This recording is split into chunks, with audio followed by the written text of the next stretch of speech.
Israel ಹಾಗೂ Iran ನಡುವಿನ ಯುದ್ಧದ ಬಿಸಿ ಭಾರತಕ್ಕೆ ಜೋರಾಗಿ ತಟ್ಟೋಕೆ ಶುರುವಾಗಿದೆ. ಗ್ಯಾಸ್ ಸಿಗ್ತಿಲ್ಲ ಅಂತ ಜನ ಪರದಾಡ್ತಾ ಇರೋ ಹೊತ್ತಲ್ಲೇ ಹೋಟೆಲ್ನಲ್ಲಿ ಪೂರಿ, ವಡೆ, ಬಜ್ಜಿಗೆ ಬ್ರೇಕ್ ಹಾಕಲಾಗಿದೆ.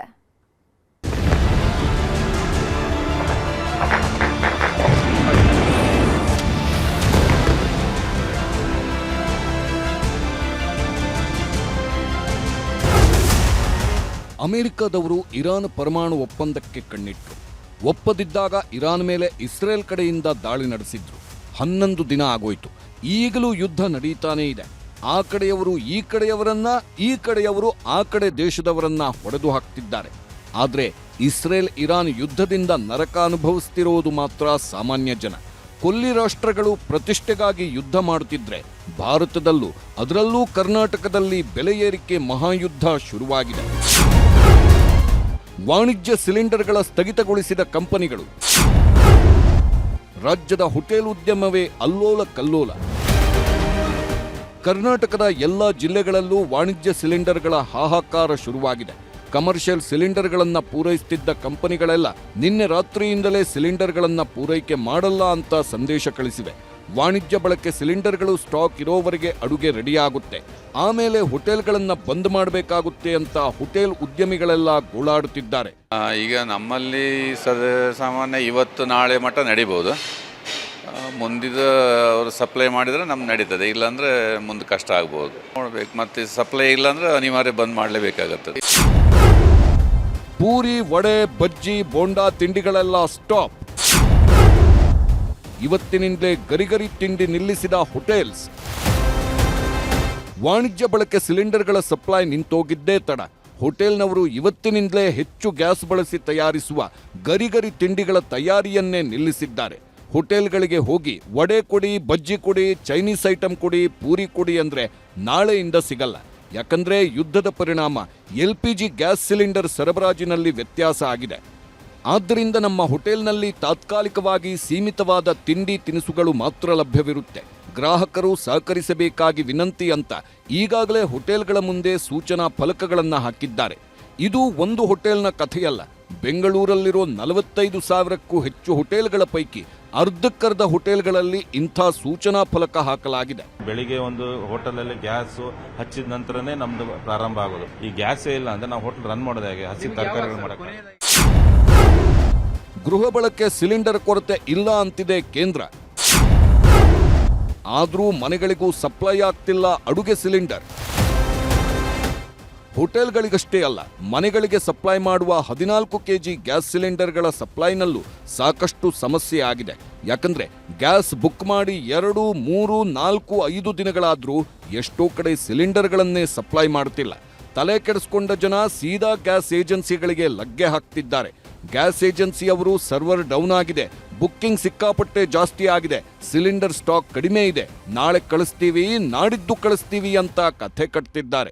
ರೇಟ್ ಎಲ್ಲ ಜಾಸ್ತಿ ಆಗುತ್ತೆ. ಇವನ್ನೆಲ್ಲ ಇಂಥವನ್ನ ಈ ಹಚ್ಚಿದ ನಂಬರ್ಗಳನ್ನು ಕೂಡ ಅವ್ನು ತೊಗೊಂಡು ಸ್ಟಾಕ್ ಇಟ್ಕೊಂಡು ನಾಳೆ ಅವನ್ನ ಜಾಸ್ತಿ ರೇಟಿಗೆ ಮಾರ್ಕೊಳ್ಳೋದು. ಇದು ಮೇಲ್ನೋಟಕ್ಕೆ ಈಗ ನಂದು ಡೆಲಿವರಿ ಆಗಿಲ್ಲ ಅಂದಮೇಲೆ ನನಗೆ 100% ನೋ ಡೌಟ್. PGಗಳಿಗೂ ಶುರುವಾಯಿತು ಗ್ಯಾಸ್ ಟ್ರಬಲ್. ಬೆಂಗಳೂರಲ್ಲಿ 12ರಿಂದ 18,000 PGಗಳಿವೆ. ವಿದ್ಯಾರ್ಥಿಗಳು, ಉದ್ಯೋಗಿಗಳು ಸೇರಿದಂತೆ 10 ಲಕ್ಷಕ್ಕೂ ಹೆಚ್ಚು ಜನ PGಗಳಲ್ಲಿ ವಾಸ ಮಾಡುತ್ತಿದ್ದಾರೆ. ಆದ್ರೆ PGಗಳಿಗೂ ಕಮರ್ಷಿಯಲ್ ಸಿಲಿಂಡರ್ಗಳು ಸಿಗ್ತಿಲ್ಲ. 3-4 ದಿನ ಹೇಗೋ ನಿಭಾಯಿಸಬಹುದು, ಮುಂದೇನು ಅನ್ನೋ ಆತಂಕ PG ಮಾಲೀಕರನ್ನೂ ಕಾಡುತ್ತಿದೆ. ಗ್ಯಾಸ್ ಸಿಲಿಂಡರ್ಗಳ ಅಭಾವ ಬೇಕಂತಲೇ ಸೃಷ್ಟಿಸುತ್ತಿದ್ದಾರೆ. ಬೆಲೆ ಏರಿಕೆ ನೆಪದಲ್ಲಿ ಸುಲಿಗೆ ಮಾಡ್ತಿದೆಯಾ ಏಜೆನ್ಸಿಗಳು? ಕೇಂದ್ರ ಸರ್ಕಾರವೇ ಹೇಳಿದೆ, ಭಾರತದಲ್ಲಿ 30ರಿಂದ 40 ದಿನಕ್ಕಾಗುವಷ್ಟು LPG ಸಿಲಿಂಡರ್ಗಳು ಸ್ಟಾಕ್ ಇದೆ ಅಂತ. ಆದ್ರೂ ಸಮಸ್ಯೆ ಆಗ್ತಿದೆ. ಇದಕ್ಕೆಲ್ಲ ಕಾರಣ ಗ್ಯಾಸ್ ಸಪ್ಲೈ ಮಾಡುವ ಏಜೆನ್ಸಿಗಳು ಅನ್ಸುತ್ತೆ. ಯಾಕಂದ್ರೆ ಸ್ಟಾಕ್ಗಳಿದ್ರೂ ಜನರಿಗೆ ಕೊಡದೆ ಕೃತಕ ಅಭಾವ ಸೃಷ್ಟಿ ಮಾಡುತ್ತಿದ್ದಾರೆ. ಈಗಿರುವ ಬೆಲೆಗೆ ಸಿಲಿಂಡರ್ ಖರೀದಿಸಿ ಸ್ಟಾಕ್ ಮಾಡಿಕೊಂಡು ಆಮೇಲೆ ಬೆಲೆ ಏರಿಕೆ ಆದ್ಮೇಲೆ ಸಪ್ಲೈ ಮಾಡೋ ಹುನ್ನಾರ. ಇದರ ಜೊತೆಗೆ ಕೃತಕ ಅಭಾವ ಸೃಷ್ಟಿಸಿ ಹೆಚ್ಚು ಬೆಲೆಗೆ ಬ್ಲ್ಯಾಕ್ನಲ್ಲಿ ಸೇಲ್ ಮಾಡುತ್ತಿರೋ ಆರೋಪಗಳು ಗ್ಯಾಸ್ ಏಜೆನ್ಸಿಗಳ ಮೇಲೆ ಹೋಟೆಲ್ನವರೇ ಮಾಡುತ್ತಿದ್ದಾರೆ. ಗ್ಯಾಸ್ ಏಜೆನ್ಸಿಗಳದ್ದೇ ಕಳ್ಳಾಟ ಹೆಚ್ಚಾಗಿದೆ ಅನ್ನೋ ಗಂಭೀರ ಆರೋಪಗಳಿವೆ. ಬರೀ ಆರೋಪ ಅಷ್ಟೇ ಅಲ್ಲ, ಇದಕ್ಕೆ ಸಾಕ್ಷಿ ಬೆಂಗಳೂರಿನ ಶೇಷಾದ್ರಿಪುರಂ ರಸ್ತೆಯಲ್ಲಿರುವ ಟ್ರೂ ಗ್ಯಾಸ್ ಬಂಕ್ನಲ್ಲಿ ನಡೆದ ಗಲಾಟೆ. 50 ರೂಪಾಯಿಗೆ ಆಟೋಗಳಿಗೆ ಗ್ಯಾಸ್ ತುಂಬಿಸಲು ಬಂದ ಆಟೋ ಚಾಲಕರ ಹತ್ರ 20ರಿಂದ 26 ರೂಪಾಯಿ ಹೆಚ್ಚು ಹಣ ಕೇಳಿದ್ರು. ಇದರಿಂದ ಸಿಟ್ಟಿಗೆದ್ದ ಆಟೋ ಚಾಲಕರು ಗ್ಯಾಸ್ ಬಂಕ್ ಮಾಲೀಕನಿಗೆ ತರಾಟೆಗೂ ತಗೊಂಡ್ರು. ಕೊನೆಗೆ ಬಂಕ್ ಮಾಲೀಕ ಬಾಗಿಲು ಹಾಕೊಂಡು ಹೋದ. ಯಾಕೆ ಸರ್ 85 ರೂಪಾಯಿ ಅಂತ ಕೇಳಿದ್ರೆ, ಇಲ್ಲ ನಮ್ಮ ಹತ್ರ 85 ಗ್ಯಾಸ್ ಬರ್ತಾ ಇಲ್ಲ, ಮಂಗಳೂರಲ್ಲಿ ನಿಲ್ಸ್ಬಿಟ್ಟಿದೆ ಲಾರಿ. ಏನ್ ಮೇಡಮ್, ನಾವು ಬಡವರು, ಅವತ್ತು ತಿನ್ನೋರು, ನಮ್ಗೆ ಈ ತರ ಮಾಡಿದ್ರೆ ಹೆಂಗದು? ಬೆಲೆ ಏರಿಕೆ ಅಭಾವ ಸೃಷ್ಟಿಸಿದ್ರೆ ಹುಷಾರ್. ತೈಲ ಕಂಪನಿಗಳಿಗೆ ಕೇಂದ್ರದಿಂದ ಎಸ್ಮಾ ಜಾರಿ. ದೇಶಾದ್ಯಂತ ತೈಲ ಪೂರೈಕೆ ಆಗುತ್ತಲೇ ಕೇಂದ್ರ ಸರ್ಕಾರ ಎಸ್ಮಾ ಜಾರಿ ಮಾಡಿದೆ. ಪೆಟ್ರೋಲ್, ಡೀಸೆಲ್, ಗ್ಯಾಸ್ನ ಕೃತಕ ಅಭಾವ ಸೃಷ್ಟಿ, ಬೆಲೆ ಏರಿಕೆಗೆ ಕಡಿವಾಣ ಹಾಕಲು ಕೇಂದ್ರ ಸರ್ಕಾರ ಎಸ್ಮಾ ಜಾರಿ ಮಾಡಿದೆ. ಜನಸಾಮಾನ್ಯರಿಗೆ ತೊಂದರೆಗಳಾಗುವ ಯಾವುದೇ ಕೆಲಸ ಮಾಡಬಾರದೆಂದು ತಾಕೀತು ಮಾಡಿದೆ. 1955ರ ಎಸ್ಮಾ ಕಾಯ್ದೆ ಪ್ರಕಾರ ಮೂಲಸೌಕರ್ಯ ಪೂರೈಕೆಗೆ ಆದ್ಯತೆ ನೀಡಬೇಕು. ಗೃಹ ಬಳಕೆ ಗ್ಯಾಸ್, ವಾಹನಗಳ ಸಿಎನ್ಜಿಗೆ ಅಡ್ಡಿಪಡಿಸುವಂತಿಲ್ಲ. ಗೃಹ ಬಳಕೆ ಗ್ಯಾಸ್, ವಾಹನಗಳ ಸಿಎನ್ಜಿ 100% ಪೂರೈಕೆ ಮಾಡಬೇಕು. ಟೀ ಫ್ಯಾಕ್ಟರಿ, ಉತ್ಪಾದನಾ ವಲಯ, ಕೈಗಾರಿಕೆಗಳಿಗೆ 80% ಪೂರೈಕೆ ಮಾಡಬೇಕು. ರಸಗೊಬ್ಬರ ಫ್ಯಾಕ್ಟರಿಗಳಿಗೆ 70% ಕೊಡಬೇಕು. ಸಂಸ್ಕರಣಾ ಘಟಕಗಳು, ಕೆಮಿಕಲ್ ಕಂಪನಿಗಳಿಗೆ 35% ಕಡಿತ ಮಾಡಬಹುದು. ಕೇಂದ್ರ ಸರ್ಕಾರಕ್ಕೆ ತೈಲ ಕಂಪನಿಗಳು ಉತ್ಪಾದನೆ, ಸರಬರಾಜು, ಪೂರೈಕೆ ಬಗ್ಗೆ ವರದಿ ಕೊಡಬೇಕು. ತೈಲ ಕಂಪನಿಗಳ ವ್ಯವಹಾರಗಳ ಮೇಲೆ ಕೇಂದ್ರದ ಪ್ರತಿನಿಧಿಯೊಬ್ಬರಿಂದ ನಿಗಾ ಇಡಲಾಗುವುದು. ಕೊರತೆ, ಕೃತಕ ಅಭಾವ ಕಂಡುಬಂದ್ರೆ ಕೇಂದ್ರ ಸರ್ಕಾರದಿಂದ ಕ್ರಮ ನಿಶ್ಚಿತ ಎಂಬ ಸಂದೇಶ ರವಾನೆಯಾಗಿದೆ. ಯುದ್ಧ ಹೀಗೆ ಮುಂದುವರೆದರೆ ಮುಂದೆ ಗ್ಯಾಸ್ ಅಷ್ಟೇ ಅಲ್ಲ, ಪೆಟ್ರೋಲ್, ಡೀಸೆಲ್ಗೂ ಅಭಾವ ಎದುರಾಗಲಿದೆ. ಹೀಗಾಗಿ ಶೀಘ್ರವೇ ತುರ್ತು ಕಾರ್ಯಗಳು ಆಗಬೇಕಿದೆ. ರಾಜಕೀಯ ಇಚ್ಛಾಶಕ್ತಿಯನ್ನು ಮೀರಿದ ಕೆಲಸಗಳು ಆಗಲೇಬೇಕಾದ ಅನಿವಾರ್ಯತೆಗಳು ಇದೀಗ ಆಳೋರ ಮುಂದಿವೆ. Bureau report, news 18. ಆಕೆ ನೋಡೋದಕ್ಕೆ ಚೆಂದುಳ್ಳಿ ಚೆಲುವೆ. ತನ್ನ ಅಂದವನ್ನೇ ಅಸ್ತ್ರ ಮಾಡ್ಕೊಂಡವಳು ದೊಡ್ಡ ದೊಡ್ಡ ಕುಳಗಳನ್ನ ಕೆಡ್ಡಾಗೆ ಕೆಡವಿದ್ದಾಳೆ. ಸೋಷಿಯಲ್ ಮೀಡಿಯಾದಲ್ಲಿ ಗಾಳ ಹಾಕ್ತಿದ್ದವಳು ಲಕ್ಷ ದೋಚ್ಕೊಂಡು ಹೋಗಿದ್ದಾಳೆ. ಮತಬೇರಿಸೋ ನೋಟ, ಕಣ್ಣಂಚಲ್ದೆ ಕೋಲ್ ಮಿಂಚಿನ ಆಟ, ಇದರ ಜೊತೆಗೆ ತಳುಕು ಬಳುಕು ವಯ್ಯಾರ, ಮಾತಿಗಿಳಿದ್ರಂತೂ ಮುಗಿದೇ ಹೋಯ್ತು. ನಿಂತಲ್ದೆ ಸ್ವರ್ಗ ತೋರಿಸೋ ಕಿಲಾಡಿ ಈಕೆ. ತನ್ನ ಎಂಟಾಣೆ ಬ್ಯೂಟಿಯನ್ನೇ ಬಂಡವಾಳ ಮಾಡ್ಕೊಂಡವಳು. ನುಲಿಯೋದೇನು, ಕುಣಿಯೋದೇನು, ದುಡ್ಡಿರೋ ಗಿರಾಕಿಗಳು ಸಿಕ್ರಂತೂ ಮುಗಿದೇ ಹೋಯ್ತು. ಮಾತಲ್ದೆ ಮೋಡಿ ಮಾಡ್ತಿದ್ದವಳು ಎಂಥವರನ್ನು ಗಿರ್ಗಿಟ್ಲೆ ಹೊಡಿಸ್ತಿದ್ಲು. ಮೊದಲೆಲ್ಲ ಚಾಟಿಂಗು, ಕಾಲಿಂಗು ಅಂತ ಶುರು ಹಚ್ಕೊಂಡು ಮದನ ಮೋಹಿನಿ. ದಿನ ಕಳೀತಿದ್ದಂತೆ ಹೈಫೈ ರೂಮ್ನಲ್ಲೇ ರೆಡ್ ಕಾರ್ಪೆಟ್ ಹಾಸ್ತಿದ್ಲು. ಇವಳ ಬಳುಕು ಬಿನ್ನಾಣವನ್ನ ನಂಬಿಕೊಂಡು ಹೋದ್ರೆ ಮುಗಿದೇ ಹೋಯ್ತು. ಮಾತಲ್ದೆ ಪಲ್ಲಂಗಾಗೇರಿಸಿ ಎಲ್ಲ ದೋಚ್ಕೊಂಡು ಹೋಗ್ತಾಳೆ. ಬೆಳಗಾವಿಯಲ್ಲಿ ಕಾಸಿರೋ ಗಿರಾಕಿಗಳನ್ನೇ ಬೇಟೆಯಾಡ್ತಿದ್ದವಳಿಗೆ ಇದೀಗ ಪೊಲೀಸರು ಕೆಡ್ಡ ತೋಡಿದ್ದಾರೆ. ನೋಡೋಕೆ ರಸಗುಲ್ಲ, ಕಾಸಿದ್ದವರ ಜೊತೆ ಜಿಂಗಾಲಾಲ. ಚಿನಿಮಿನಿ ಚಿನ್ನಾರಿ, ಕಣ್ಣಲ್ದೆ ಹೊಡಿತಾಳೆ ಲಗೋರಿ. ಇವಳಂಥರ ಮಾಯಾ ಜಿಂಕೆಗಿದ್ದಂತೆ ಕಂಡ್ರೆ ಕೆಲವರ ಪಾಲಿಗೆ ರಸಗುಲ್ಲ ಆಗ್ತಿದ್ದವಳು, ಇನ್ನು ಕೆಲವರ ಪಾಲಿಗೆ ಮದಬೇರಿದ ಮದನಾರಿಯಾಗಿದ್ಲು. ಕಾಮದ ಕುಲುಮೆಯನ್ನೇ ಕುಲಕಸುಬು ಮಾಡಿಕೊಂಡಿದ್ದವಳಿಗೆ ಕಾಸಿದ್ದ ಗಿರಾಕಿಗಳೇ ಮನೆ ದೇವರಾಗಿದ್ರು. ನಾನು ಫ್ಯಾಷನ್ ಡಿಸೈನರ್ ಅಂತ ಹೋದಲ್ಲೆಲ್ಲ ಪರಿಚಯ ಮಾಡ್ಕೊಳ್ತಿದ್ದವಳು. ಉದ್ಯಮಿಗಳು ಹಾಗೂ ಕ್ಲಾಸ್ 1 ಕಾಂಟ್ರಾಕ್ಟರ್ಗಳನ್ನ ತನ್ನ ಮುಂದೆ ಮಂಡಿಯೂರುವಂತೆ ಮಾಡಿದ್ಲು. ಇವಳ ಮೋಹದ ಜಾಲಕ್ಕೆ ಬಿದ್ದವರನ್ನ ಬುಗುರಿಯಂತೆ ಆಡಿತ್ತಿದ್ದವಳು. ಸಿಕ್ಕಷ್ಟು ಕಾಸು ಕಿತ್ಕೊಂಡು ಗಿರಿಗೆಟ್ಲೆ ಹೊಡೆಸ್ತಿದ್ಲು.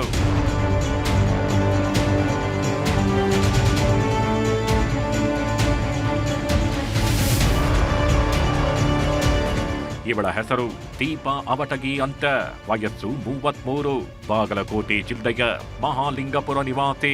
ಆದ್ರೆ ಇವಳ ನವರಂಗಿ ಆಟ ನಡೀತಾ ಇದ್ದದ್ದು ಮಾತ್ರ ಬೆಳಗಾವಿಯಲ್ಲೇ. ಮದುವೆಯಾಗಿ ಗಂಡನ ಬಿಟ್ಟವಳು. 5 ವರ್ಷದ ಹಿಂದೆ ಚಿಕ್ಕೋಡಿಯ ಖಾಸಗಿ ಸಂಸ್ಥೆಯಲ್ಲಿ ಕೆಲಸ ಮಾಡ್ತಿದ್ಲು. ಆಗ ಈಕೆಗೆ ಪರಿಚಯ ಆದವನೇ ತಲೆ ಮಾಸಿದ ಶಿವಾನಂದ. ಹುಕ್ಕೇರಿ ತಾಲೂಕಿನ ಅವರಗೋಳದ ಈತನಿಗೂ ಹೆಂಡತಿ ಇರಲಿಲ್ಲ. ಹೀಗಾಗಿ ಒಟ್ಟೊಟ್ಟಿಗೆ ಕೆಲಸ ಮಾಡ್ತಿದ್ದವರ ಮಧ್ಯೆ ಕಾಮದ ಕಿಚ್ಚು ಹೊತ್ಕೊಂಡಿತ್ತು. ಯಾವಾಗ ಇವರಿಬ್ಬರ ಮಧ್ಯೆ ಕುಲ್ಲಂ ಶುರುವಾಯಿತು. ದುಡ್ಡು ಮಾಡೋ ದಂಧೆಗಿಳಿದಿದ್ದಾರೆ. ಹನಿ ಟ್ರ್ಯಾಪ್ ಅನ್ನು ಅಡ್ಡದಾರಿಗಿಳಿದವರು ಕಂಡವರ ಕಾವಲ್ದಿ ಕಾಸು ಮಾಡ್ತಿದ್ರು. ಇವನು ಗಿರಾಕಿ ತೋರಿಸ್ತಾನೆ, ಇವಳು ಗಾಳ ಹಾಕ್ತಾಳೆ. ಡಿಗ್ರಿ ಮುಗಿಸಿದ್ದ ಶಿವಾನಂದ ದೊಡ್ಡವರನ್ನ ಪರಿಚಯ ಮಾಡ್ಕೊಂಡಿದ್ದ. ಇದನ್ನೇ ಬಂಡವಾಳ ಮಾಡ್ಕೊಂಡವ. ತನಗೆ ಗೊತ್ತಿರೋರ ಮಾಹಿತಿಯನ್ನ ದೀಪಾಗೆ ಕೊಡ್ತಿದ್ದ. ಆಮೇಲೆ ಶುರುವಾಗ್ತಾ ಇದ್ದದ್ದೇ ದೀಪಾಳ ಕಾಮದ ಕಳ್ಳಾಟ. ಇನ್ಸ್ಟಾಗ್ರಾಮ್ ಹಾಗೂ ಫೇಸ್ಬುಕ್ ನಲ್ಲಿ ಪರಿಚಯ ಮಾಡ್ಕೊಳ್ತಿದ್ದವಳು. ಲೈಕ್ಸು ಕಮೆಂಟ್ಸು ಅಂತ ಗಾಳ ಹಾಕೋದಕ್ಕೆ ಶುರು ಮಾಡ್ತಿದ್ಲು. ಆಮೇಲೆ ಮೆಸೇಜು ಕಾಲಿಂಗ್ ಅಂತ ಶುರುವಾಗ್ತಿದ್ದಂತೆ ಸೀದಾ ಮೀಟ್ ಆಗೋದಕ್ಕೆ ಆಹ್ವಾನ ಇಡ್ತಿದ್ಲು. ಯಾವಾಗ ಬುಟ್ಟಿಗೆ ಬಿದ್ರು ಅಂತ ಗೊತ್ತಾಯ್ತು, ಸೀದಾ ಹೈಫೈ ಹೋಟೆಲ್ಗಳನ್ನೇ ಬುಕ್ ಮಾಡ್ತಿದ್ಲು. ಇಬ್ಬರು ರೂಮ್ ಸೇರ್ಕೊಳ್ತಿದ್ದಂತೆ ಆಂಟಿಯ ಮೋಹಿನಿ ಅವತಾರ ಶುರುವಾಗ್ತಿತ್ತು. ನಂತರ ಫ್ರೆಶ್ ಅಪ್ ಆಗಿ ಬನ್ನಿ ಅಂತ ಬಾತ್ರೂಮ್ಗೆ ಕಳಿಸ್ತಿದ್ದವಳು. ಕಿರೋಬರು ದುಡ್ಡು, ಚಿನ್ನ, ಕಾರಿನ ಕೀ ಎತ್ಕೊಂಡು ಅಲ್ಲಿಂದ ಕಾಲ್ ಕೀಳ್ತಿದ್ಲು. ಇದಕ್ಕೆ ಈ ದೃಶ್ಯವೇ ಸಾಕ್ಷಿ. ಮಧ್ಯರಾತ್ರಿ 12 ಗಂಟೆಗೆ ರೂಮಿನಿಂದ ಹೊರಬಂದವಳು ಉದ್ಯಮಿಯೊಬ್ಬರನ್ನ ಸರಿಯಾಗಿ ಲಾಕ್ ಮಾಡಿಕೊಂಡಿದ್ಲು. ಇದೇ ರೀತಿ ಉದ್ಯಮಿಯೊಬ್ಬರನ್ನ ಲಾಕ್ ಮಾಡಿಕೊಂಡಿದ್ದವಳು ಲಕ್ಷ ಸುಲಿಗೆ ಮಾಡೋದಕ್ಕೆ ಶುರು ಮಾಡಿದ್ಲು. ಕೇಳಿದಷ್ಟು ಹಣ ಕೊಡದಿದ್ರೆ ನನ್ನ ಜೊತೆಗೆ ಅಸಭ್ಯವಾಗಿ ವರ್ತಿಸಿದ್ದೀರ, ನಿಮ್ಮ ಮೇಲೆ ಕೇಸ್ ದಾಖಲಿಸ್ತೀನಿ ಅಂತ ಬೆದರಿಕೆಯನ್ನು ಹಾಕಿದ್ಲು. ಇದರಿಂದ ಕಂಗಾಲಾದ ಉದ್ಯಮಿ ಪೊಲೀಸ್ ಠಾಣೆ ಮೆಟ್ಟಿಲೇರಿದ್ದಾರೆ. ಕೂಡಲೇ ತನಿಖೆಗಿಳಿದ ಪೊಲೀಸರು ದೀಪಾಳನ್ನ ಬಂಧಿಸಿ ಫಾರ್ಚುನರ್ ಕಾರು, ಮೊಬೈಲ್ ಜೊತೆ ಹಣವನ್ನು ಜಪ್ತಿ ಮಾಡಿದ್ದಾರೆ. ಈ ಲೇಡಿ ಕಡೆಯಿಂದ 11 ಮೊಬೈಲ್ ಫೋನ್ ಮತ್ತು 2 ಕಾರ್ ಜಪ್ತು ಮಾಡಲಾಗಿದೆ. ಒಟ್ಟು 32,86,000 ವಸ್ತುಗಳು ಈ ಲೇಡಿಯಿಂದ ಸಿಕ್ಯೂರ್ ಆಗಿದೆ. ಆರೋಪಿ ನಂಬರ್ 2 ಇವನು ಇನ್ನೂ ಆಬ್ಸ್ಕಾಂಡಿಂಗ್ ಇದ್ದಾನೆ. ಇವನಿಗೆ ಕೂಡ ನಾವು ಬೇಗನೆ ಪತ್ತೆ ಮಾಡ್ತೀವಿ. ಹನಿ ಗ್ಯಾಂಗಿನ ಸುಂದರಿ ಲಾಕ್ ಆಗ್ತಿದ್ದಂತೆ ಬ್ರೋಕರ್ ಶಿವಾನಂದ ಎಸ್ಕೇಪ್ ಆಗಿದ್ದಾನೆ. ಆತನಿಗೆ ಪೊಲೀಸರು ಬಲೆ ಬೀಸಿದ್ದು ಮೊಬೈಲ್ನಲ್ಲಿ ಏನಾದ್ರೂ ಇದೆಯಾ ಅಂತ ಜಾಲಾಡ್ತಿದ್ದಾರೆ. ಒಟ್ನಲ್ಲಿ ಅಂದವನ್ನೇ ಅಸ್ತ್ರ ಮಾಡಿಕೊಂಡಿದ್ದವಳು ಕಂಡೋರ ದುಡ್ಡಲ್ಲಿ ಚಿನ್ನಾಟ ಆಡ್ತಿದ್ಲು. ಆದ್ರೆ ಗ್ರಹಚಾರ ಕೆಡ್ತಿದ್ದಂತೆ ಲಾಕ್ ಆಗಿದ್ದಾಳೆ. ಚಂದ್ರಕಾಂತ್ ಸುಗಂಧಿ, ನ್ಯೂಸ್ 18 ಬೆಳಗಾವಿ. ಕನ್ನಡ ಚಿತ್ರರಂಗದ ಹೆಸರಾಂತ ನಟ ನಿರ್ದೇಶಕ ದ್ವಾರಕೀಶ್ರ ಸೊಸೆ ಈಗ ಬೇಡದ ವಿಷಯಕ್ಕೆ ಸದ್ದು ಮಾಡ್ತಿದ್ದಾರೆ. ಚೀಟಿ ಹೆಸರಲ್ಲಿ ಲಕ್ಷ ಹಣ ಮೋಸ ಮಾಡಿದ್ದಾರೆ ಅಂತ ಜನ ರೊಚ್ಚಿಗೆದ್ದಿದ್ದಾರೆ.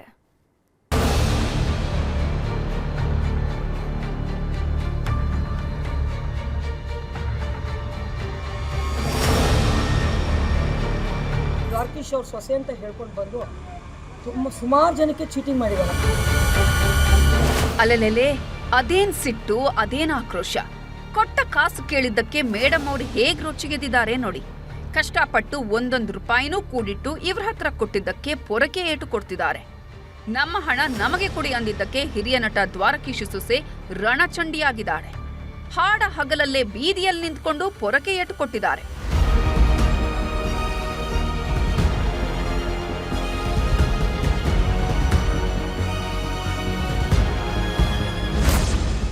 ದ್ವಾರಕೀಶ್ ಸೊಸೆ ವಿರುದ್ಧ ಬಿತ್ತು ಚೀಟಿಂಗ್ ಕೇಸ್. ಚೀಟಿ ಹೆಸರಲ್ಲಿ ಪಂಗನಾಮ, ಕಾಸು ಕೇಳಿದ್ದಕ್ಕೆ ಪೊರಕೆ ಏಟು. ದ್ವಾರಕೀಶ್ ಕನ್ನಡ ಸಿನಿಮಾ ರಂಗದ ದಿಗ್ಗಜ ನಟ. ಬಣ್ಣದ ಲೋಕದಲ್ಲಿ ಪ್ರಚಂಡ ಕುಳ್ಳನಾಗಿ ಮೆರೆದಾಡಿದ ಹಾಸ್ಯ ಕಲಾವಿದ. ದಶಕಗಳ ಕಾಲ ಕನ್ನಡಿಗರನ್ನ ರಂಜಿಸಿದ್ದ ದ್ವಾರಕೀಶ್ ಸ್ಯಾಂಡಲ್ವುಡ್ ಪಾಲಿಗೆ ಎಂದೆಂದಿಗೂ ಚಿರಸ್ಥಾಯಿ. ಇವತ್ತು ಅವರು ನಮ್ಮ ಜೊತೆಗೆ ಇಲ್ಲದಿದ್ರೂ ಅವರ ಸಿನಿಮಾಗಳ ಮೂಲಕ ಜೀವಂತವಾಗಿದ್ದಾರೆ. ನಾಯಕ ನಟನಾಗಿ, ಹಾಸ್ಯ ಕಲಾವಿದನಾಗಿ, ನಿರ್ಮಾಪಕನಾಗಿ, ನಿರ್ದೇಶಕನಾಗಿ, ಕೊನೆಗೆ ಪೋಷಕ ಪಾತ್ರದಲ್ಲೂ ಮಿಂಚು ಹರಿಸಿದವರು ದ್ವಾರಕೀಶ್. ತಮ್ಮ ಜೀವನದುದ್ದಕ್ಕೂ ಒಂದೇ ಒಂದು ಕಪ್ಪು ಚುಕ್ಕೆ ಇಲ್ಲದಂತೆ ಬದುಕಿದವರು ಇವರು. ಆದ್ರೀಗ ಇವರ ಮನೆ ವಿಷಯವೇ ಬೀದಿಗೆ ಬಂದು ನಿಂತಿದೆ. ಇವರ ಸೊಸೆ ಮಾಡಿದ ಕೆಲಸಕ್ಕೆ 10 ಮಂದಿ ಆಕ್ರೋಶ ವ್ಯಕ್ತಪಡಿಸುತ್ತಿದ್ದಾರೆ. ಚೀಟಿ ವ್ಯವಹಾರದ ಹೆಸರಲ್ಲಿ ಲಕ್ಷ ಹಣ ದೋಚ್ಕೊಂಡು ಹೋಗಿದ್ದಾರೆ ಅನ್ನೋ ಆರೋಪ ಕೇಳಿ ಬರ್ತಿದೆ. ದ್ವಾರಕೀಶ್ ಅವ್ರ ಸೊಸೆ ಅಂತ ಹೇಳ್ಕೊಂಡು ಬಂದು ಸುಮಾರು ಜನಕ್ಕೆ ಚೀಟಿಂಗ್ ಮಾಡಿದ್ದಾರೆ. ಹೇಗೆ ಮಾಡಿದ್ದಾರೆ ಅಂದರೆ ಅವ್ರನ್ನೆಲ್ಲ ಮನೆಗೆ ಕರೆಯೋದು, ಅರ್ಶಿನ ಕುಂಕುಮ ಕೊಡೋದು, ಸೀರೆ ಕೊಡೋದು, ಅವ್ರಿಗೆ ಏನು ಬೇಕು ಮರಳು ಮಾಡೋದು, ಮಾತುಗಳಾಡೋದು, ನಾವು ಮಾಲ್ ಮಾಡೋಣ, ದೊಡ್ಡ ಮಾಲ್ ಮಾಡೋಣ, 10 ಲಕ್ಷ ಕೊಡಿ, 5 ಲಕ್ಷ ಕೊಡಿ, 20 ಲಕ್ಷ ಕೊಡಿ ಅಂತ ಹೇಳಿ ಒಂದು 4-5 ಕೋಟಿ ಚೀಟ್ ಮಾಡಿದ್ದಾರೆ. ಈ ಥರ ಒಂದು 200-300 ಜನಕ್ಕೆ ಮಾಡಿರ್ಬೋದು ಸರ್. ಇನ್ನೂ ಬರ್ತಾರೆ. ಈಗ ಮಾಡಿರೋದಕ್ಕೆ ಪ್ರೂಫ್ ಇದೆ, ಎಲ್ಲರ ಹತ್ರನೂ ಪ್ರೂಫ್ ಇದೆ. ದಿವಂಗತ ದ್ವಾರಕೀಶ್ ಅವರಿಗೆ 2 ಹೆಂಡತಿರು. ಅದರಲ್ಲಿ 2ನೇ ಪತ್ನಿ ಶೈಲಜಾ ಅವರ ಸೊಸೆಯೇ ಈ ವರ್ಷ ರೈ. ಒಂದು ಒಳ್ಳೆ ಕುಟುಂಬಕ್ಕೆ ಬಂದ ಹೆಣ್ಮಗಳ ಮೇಲೆಯೇ ಈಗ ಗಂಭೀರ ಆರೋಪ ಕೇಳಿ ಬರ್ತಿದೆ. ವರ್ಷ ರೈ ತಮ್ಮ ತಾಯಿ ಹಾಗೂ ಇನ್ನೊಂದಿಷ್ಟು ಜನರ ಜೊತೆ ಸೇರ್ಕೊಂಡು ಚೀಟಿ ವ್ಯವಹಾರಕ್ಕೆ ಕೈ ಹಾಕಿದ್ರಂತೆ. ಹೀಗಾಗಿ ಅಕ್ಕಪಕ್ಕದ ಒಂದಿಷ್ಟು ಹೆಣ್ಮಕ್ಕಳ ಮನವೊಲಿಸೋ ಕೆಲಸ ಮಾಡಿದ್ದಾರೆ. ಮೊದಲಿಗೆ ತಮ್ಮ ಮನೆಗೆ ಅರಿಶಿನ ಕುಂಕುಮಕ್ಕೆ ಅಂತ ಕರೆಸಿ ಸೀರೆಯನ್ನ ಉಡುಗೊರೆಯಾಗಿ ಕೊಟ್ಟಿದ್ರಂತೆ. ಈ ಮೂಲಕ ಜನರ ಮನಸ್ಸು ಗೆಲ್ಲೋ ಕೆಲಸ ಮಾಡಿದ್ರು. ಆಮೇಲೆ ಚೀಟಿ ಕತೆ ಹೇಳಿ ಲಕ್ಷ ಲಕ್ಷ ಹಣ ಪಡೆದಿದ್ರಂತೆ. ಕೆಲವರು ತಮ್ಮ ಬಂಗಾರವನ್ನೇ ತಂದು ಇವರ ಕೈಗಿಟ್ಟಿದ್ರಂತೆ. ಅವರಲ್ಲಿ ಈ ರಮಣ ರೆಡ್ಡಿ ಅನ್ನೋರು ಕೂಡ ಒಬ್ರು. 5-6 ತಿಂಗಳಿಂದ 5 ಲಕ್ಷ ಕೊಟ್ಟಿದ್ರಂತೆ. ಅದನ್ನ ವಾಪಸ್ ಕೊಡಿ ಅಂದ್ರೆ ಅಲ್ಲಿದ್ದೀನಿ ಇಲ್ಲಿದ್ದೀನಿ ಅಂತ ಕಾರಣ ಹೇಳ್ತಿದ್ರು. ಮೊನ್ನೆ ಇವರ ಅಂಗಡಿ ಓಪನ್ ಆಗಿದೆ ಅಂತ ಹೋಗಿ ಕೇಳಿದ್ದಕ್ಕೆ ಪೊರಕೆಯಲ್ಲೇ ಥಳಿಸಿದ್ದಾರೆ. ಅಮ್ಮ ಮಗಳು ಮಗ ಮೂವರನ್ನು ಫುಲ್ ವಿಡಿಯೋ ಇದೆ, ರೆಕಾರ್ಡಿಸ್ ಇದೆ. ಆಮೇಲೆ ಗೋಲ್ಡ್ ಬಂದು ಮನೇಲಿ ಇಸ್ಕೊಂಡ್ಬಿಟ್ಟಿದ್ದಾರೆ 107 ಗ್ರಾಮ್. ಆಮೇಲೆ ಕೊಡ್ತೀನಿ ಅಂದ್ಬಿಟ್ಟು ಕೊಡಲಿಲ್ಲ. ನಾವು ಹೋಗಿ ಕೆಂಗೇರಿ ಸ್ಟೇಷನಲ್ಲಿ ಕಂಪ್ಲೇಂಟ್ ಕೊಟ್ವಿ. ಅವರು ಆಯ್ತು ನೋಡ್ತೀವಿ FIR ಹಾಕಿದ್ರು. ಚೀಟಿ ಹೆಸರಲ್ಲಿ ಸುಮಾರು 15 ಲಕ್ಷಕ್ಕೂ ಹೆಚ್ಚು ಹಣ ವಂಚಿಸಿದ್ದಾರೆ ಅಂತ ಕೆಂಗೇರಿ ಮತ್ತು RR ನಗರ ಠಾಣೆಗಳಲ್ಲಿ FIR ದಾಖಲಿಸಿದ್ದಾರೆ. ಒಟ್ನಲ್ಲಿ ದೊಡ್ಡವರ ಮನೆ ವಿಷಯ ಈಗ ಬೀದಿಗೆ ಬಿದ್ದಿದ್ದು ಹಿರಿಯ ನಟ ದ್ವಾರಕೀಶ್ ಅವರ ಸೊಸೆಯೇ ಇಂತಹ ಕೆಲಸ ಮಾಡಿದ್ರಾ ಅಂತ ಜನ ಮಾತಾಡ್ಕೊಳ್ತಿದ್ದಾರೆ. Madesh, crime bureau, news 18 Kannada, Bengaluru. Ramya ವಿರುದ್ಧ ಅಶ್ಲೀಲ ಕಮೆಂಟ್ ಮಾಡಿದವರಿಗೆ ಈಗ ನಡುಕ ಶುರುವಾಗಿದೆ. ಕೋರ್ಟ್ನಲ್ಲಿ ಟ್ರಯಲ್ ಶುರುವಾಗ್ತಾ ಇದ್ದಂತೆ ಕಮೆಂಟ್ ಕೀಚಕರು ವಿಲವಿಲ ಒದ್ದಾಡೋದಕ್ಕೆ ಶುರು ಮಾಡಿದ್ದಾರೆ.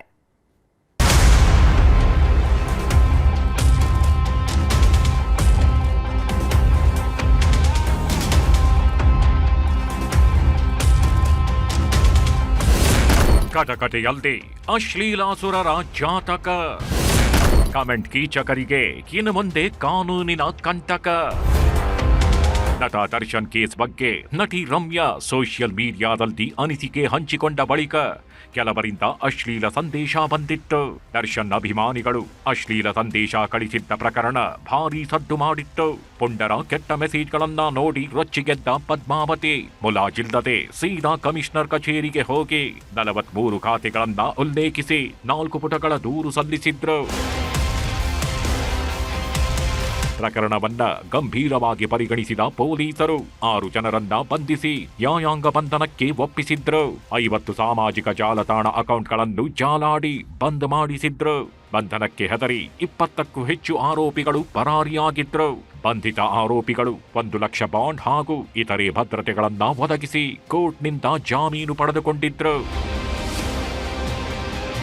ಅಶ್ಲೀಲ ಮೆಸೇಜ್ ಮೂಲಕ ಕಾಡಿದ ಕಿಡಿಗೇಡಿಗಳಿಗೆ ರಮ್ಯಾ ಕಾನೂನು ಸಮರದ ಮೂಲಕ ತಕ್ಕ ಉತ್ತರ ಕೊಡುತ್ತಿದ್ದಾರೆ.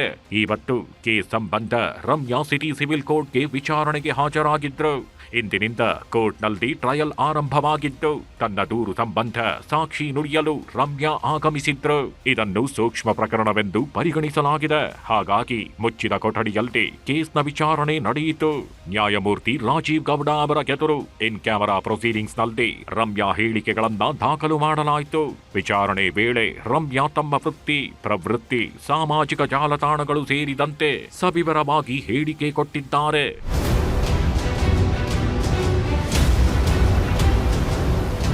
ವಿಚಾರಣೆ ಮುಗಿಸಿ ಮಾತನಾಡಿದ ರಮ್ಯಾ, ಹೆಣ್ಣು ಮಕ್ಕಳ ಬಗ್ಗೆ ಬೆದರಿಕೆ ಹಾಕೋರಿಗೆ ಈ ಪ್ರಕರಣ ಭಯ ಹುಟ್ಟಿಸಬೇಕು ಅನ್ನೋದೇ ಉದ್ದೇಶ ಅಂದ್ರು. As a society we need to set a president. ಇವಾಗ ನಾನು ಸುಮ್ಮನೆ ಕೂತ್ಕೊಂಡ್ಬಿಟ್ರೆ ಇನ್ನಷ್ಟು ಹೆಣ್ಮಕ್ಳಿಗೆ ಈ ಥರ ಅವರು ಟ್ರೋಲ್ ಮಾಡೇ ಮಾಡ್ತಾರೆ. ರೇಪ್ ಮಾಡ್ತೀನಿ, ಕೊಲೆ ಮಾಡ್ತೀನಿ, ಆಮೇಲೆ ನ್ಯೂಡ್ ಫೋಟೋಸು ವಿಡಿಯೋಸು ಕಳ್ಸೋದೆಲ್ಲ ನಿಲ್ಸಲ್ಲ ಅವರು. ಸೊ ಅದಕ್ಕೋಸ್ಕರ ನಾನು ಇವತ್ತು ಒಂದು ಸ್ಟ್ಯಾಂಡ್ ತಗೊಂಡು ನಾನು ಫೈಟ್ ಮಾಡ್ತೇನೆ. ಒಟ್ಟಿನಲ್ಲಿ ಅಶ್ಲೀಲ ಮೆಸೇಜ್ಗಳಿಂದ ಟಾರ್ಚರ್ ಕೊಟ್ಟಿದ್ದ ಪುಂಡರಿಗೆ ಪದ್ಮಾವತಿ ಕಾನೂನಿನ ಮೂಲಕ ತಕ್ಕ ಪಾಠ ಕಲಿಸಲು ಮುಂದಾಗಿದ್ದಾರೆ. ಗಂಗಾಧರ್ ವಾಗಟ ಜೊತೆ Manjunath N, crime bureau, news 18. ಅದು ಕುಷ್ಠರೋಗಿಗಳ ಪುನರ್ವಸತಿಗೆಂದು ತಲೆ ಎತ್ತಿದ್ದ ಊರು.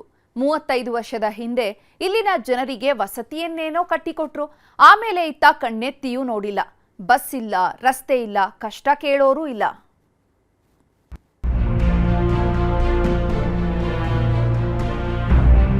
ಮನೆ ಇಲ್ಲ, ನಾಲ್ಕು ಹೋಗನೇಕು ದಾರಿ ಇಲ್ಲ, ಏನಿಲ್ಲ. ಬೀದರ್ ತಾಲೂಕಿನ ಚಟ್ನಳ್ಳಿ ನವಜೀವನ ಗ್ರಾಮದಲ್ಲಿ ಕುಷ್ಠರೋಗಿಗಳ ಪರಿಸ್ಥಿತಿಯನ್ನ ನೀವು ನೋಡಬೇಕು.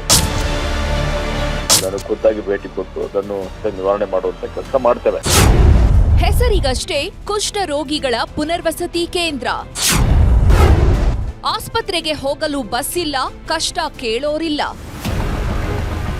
ಸ್ವಾತಂತ್ರ್ಯ ಬಂದು 78 ವರ್ಷ ಆಯಿತು. ಜನರ ಜೀವನ ಎಲ್ಲ ಬದಲಾಗಿದೆ. ರಾಜಕೀಯ ನಾಯಕರು ಅನಿಸಿಕೊಂಡವರು ಅಭಿವೃದ್ಧಿ ಹೆಸರಲ್ಲಿ ಉದ್ದುದ್ದ ಭಾಷಣ ಬಿಗಿತಿದ್ದಾರೆ. ಆದ್ರೆ ಕೆಲವು ಹಳ್ಳಿಗಳ ಸ್ಥಿತಿ ನೋಡಿದ್ರೆ ನಿಜಕ್ಕೂ ಅಯ್ಯೋ ಅನ್ಸುತ್ತೆ. ನಮ್ಮ ದೇಶದ ಹಳ್ಳಿಗಳ ಪರಿಸ್ಥಿತಿ ಹೀಗಿದ್ಯಾ ಅನ್ನೋ ಅನುಮಾನ ಕಾಡೋದಕ್ಕೆ ಶುರುವಾಗುತ್ತೆ. ಇದಕ್ಕೆ ತಾಜಾ ಉದಾಹರಣೆಯೇ ಬೀದರ್ನ ಚಟ್ನಳ್ಳಿ. ಈ ಊರಿಗೆ ಬಸ್ ಬರಲ್ಲ, ಸರಿಯಾದ ರಸ್ತೆ ವ್ಯವಸ್ಥೆ ಇಲ್ಲ, ಇಡೀ ಊರಲ್ಲಿ ಚರಂಡಿಗಳೇ ಕಾಣಲ್ಲ. ಮೂಲಭೂತ ಸೌಕರ್ಯಗಳು ಅನ್ನೋದು ಇವರ ಪಾಲಿಗೆ ಮರೀಚಿಕೆಯಾಗಿ ಹೋಗಿದೆ. ಕುಷ್ಠರೋಗಿಗಳ ಪುನರ್ವಸತಿ ಕೇಂದ್ರ ಅನ್ನೋ ಕಾರಣಕ್ಕೋ ಗೊತ್ತಿಲ್ಲ, ಇವರ ಕಡೆ ಯಾರೊಬ್ರು ಕಣ್ಣೆತ್ತಿ ನೋಡ್ತಾ ಇಲ್ಲ. ಹೀಗಾಗಿ ಆಸ್ಪತ್ರೆಗೆ ಹೋಗ್ಬೇಕು ಅಂದ್ರೆ 3-4 ಕಿಲೋಮೀಟರ್ ನಡ್ಕೊಂಡು ಹೋಗ್ತಿದ್ದಾರೆ. 35 ವರ್ಷದ ಹಿಂದೆ ಕುಷ್ಠರೋಗ ಪೀಡಿತರಿಗೆ ಪುನರ್ವಸತಿ ಕಲ್ಪಿಸಲೆಂದೇ ಬೀದರ್ ಜಿಲ್ಲಾಡಳಿತ ಈ ಗ್ರಾಮವನ್ನ ನಿರ್ಮಿಸಿತ್ತು. ಇಲ್ಲಿನ ಜನರ ಆರೋಗ್ಯದ ದೃಷ್ಟಿಯಿಂದ ಎಲ್ಲ ಸೌಲಭ್ಯಗಳನ್ನ ಒದಗಿಸೋ ಭರವಸೆಯನ್ನ ನೀಡಿತ್ತು. ಆದರೆ 35 ವರ್ಷದ ಹಿಂದೆ ನೀಡಿದ ಭರವಸೆ ಇವತ್ತಿಗೂ ಭರವಸೆಯಾಗಿಯೇ ಉಳಿದಿದೆ. 30 ಕುಟುಂಬಗಳು ನಿತ್ಯ ನರಕ ಅನುಭವಿಸ್ತಾ ಇದ್ದು ಆಸ್ಪತ್ರೆ ಹಾಗೂ ಪಟ್ಟಣಕ್ಕೆ ಹೋಗ್ಬೇಕು ಅಂದ್ರೆ ಹರಸಾಹಸ ಪಡ್ತಿದ್ದಾರೆ. ಹೀಗಾಗಿ ನೊಂದವರ ಧ್ವನಿಯಾದ ನ್ಯೂಸ್ 18 ಕನ್ನಡ ನಮ್ಮೂರಲ್ಲಿ ನ್ಯೂಸ್ 18 ಅನ್ನೋ ವಿಶೇಷ ಕಾರ್ಯಕ್ರಮದ ಮೂಲಕ ಸಂಬಂಧಪಟ್ಟ ಅಧಿಕಾರಿಗಳನ್ನ ಕಣ್ತೆರೆಸೋ ಕೆಲಸ ಮಾಡ್ತಿದೆ. 3 ಕೆಜಿ ಅಕ್ಕಿ ನುಚ್ಚಕ್ಕಿ ಅದು ಹುಟ್ಟಿಲ್ಲ, ಎಲ್ಲಿಲ್ಲ, ಏನಿಲ್ಲ ಸರ್. ನಮ್ಮ ಬಾಳ್ ಸದಾ ನಮ್ಮ ಸರ್ಕಾಲಿನ ಸಾಲ ಕೇಳಿ ನೊಂದವರ ಧ್ವನಿಯಾದ ನಮ್ಮೂರಲ್ಲಿ ನ್ಯೂಸ್ 18. ಭರವಸೆ ನೀಡಿದ ಖಂಡ್ರೆ ನ್ಯೂಸ್ 18 ವರದಿ ಫಲಶ್ರುತಿ. ಕುಷ್ಠರೋಗ ಪೀಡಿತ ಕುಟುಂಬಸ್ಥರು ಅನ್ನೋ ಕಾರಣಕ್ಕೆ ಸುತ್ತಮುತ್ತಲಿನ ಯಾವ ಗ್ರಾಮಸ್ಥರು ಕೆಲಸಕ್ಕೆ ಕರೆಯಲ್ವಂತೆ. ದಿಕ್ಕು ಕಾಣದೆ ಕೆಲವರು ಭಿಕ್ಷಾಟನೆಯನ್ನ ಮಾಡ್ತಾ ಇದ್ರೆ, ಇನ್ನೂ ಕೆಲವರು ಸಿಟಿಗಳಿಗೆ ಹೋಗಿ ಕೂಲಿ ನಾಲಿ ಮಾಡ್ತಿದ್ದಾರೆ. ಅಷ್ಟೇ ಅಲ್ಲ, 60 ವರ್ಷ ಮೇಲ್ಪಟ್ಟ ಯಾವೊಬ್ಬ ವೃದ್ಧರಿಗೂ ಸರ್ಕಾರದ ವೃದ್ಧಾಪ್ಯ ವೇತನ ಸಿಗ್ತಾ ಇಲ್ಲ. ಈ ಬಗ್ಗೆ ನ್ಯೂಸ್ 18 ಜೊತೆ ಮಾತನಾಡಿದ ಜಿಲ್ಲಾ ಉಸ್ತುವಾರಿ ಸಚಿವ ಈಶ್ವರ ಖಂಡ್ರೆ, ಇದು ನನ್ನ ಗಮನಕ್ಕೆ ಬಂದಿರಲಿಲ್ಲ, ತಮ್ಮ ಮೂಲಕ ಗಮನಕ್ಕೆ ಬಂದಿದೆ. ಹೀಗಾಗಿ ಗ್ರಾಮಕ್ಕೆ ಭೇಟಿ ನೀಡಿ ಸಮಸ್ಯೆ ಬಗೆಹರಿಸ್ತೀನಿ ಅಂದಿದ್ದಾರೆ. ಪ್ರಪ್ರಥಮವಾಗಿ ತಮ್ಮ ಮುಖಾಂತರ ನಮ್ಮ ಗಮನಕ್ಕೆ ಬಂದಿದೆ. ಅದನ್ನು ಖುದ್ದಾಗಿ ಭೇಟಿ ಕೊಟ್ಟು ಅದನ್ನು ಸರಿಪಡಿಸುವಂತದ್ದು, ಅದು ಸಮಸ್ಯೆ ನಿವಾರಣೆ ಮಾಡುವಂತ ಕೆಲಸ ಮಾಡ್ತೇವೆ. ಒಟ್ನಲ್ಲಿ 3 ದಶಕಗಳಿಂದ ಇಲ್ಲಿನ ಜನ ನರಕ ಅನುಭವಿಸ್ತಾ ಇದ್ದು, ಜಿಲ್ಲಾ ಉಸ್ತುವಾರಿ ಸಚಿವರು ಸಮಸ್ಯೆ ಬಗೆಹರಿಸೋ ಅಭಯ ನೀಡಿದ್ದಾರೆ. ಇದು ಆದಷ್ಟು ಬೇಗ ಆಗಲಿ ಅನ್ನೋದಷ್ಟೇ ನಮ್ಮ ಆಶಯ. ದುರ್ಗಪ್ಪ ಹೊಸಮನಿ, ನ್ಯೂಸ್ 18 ಬೀದರ್.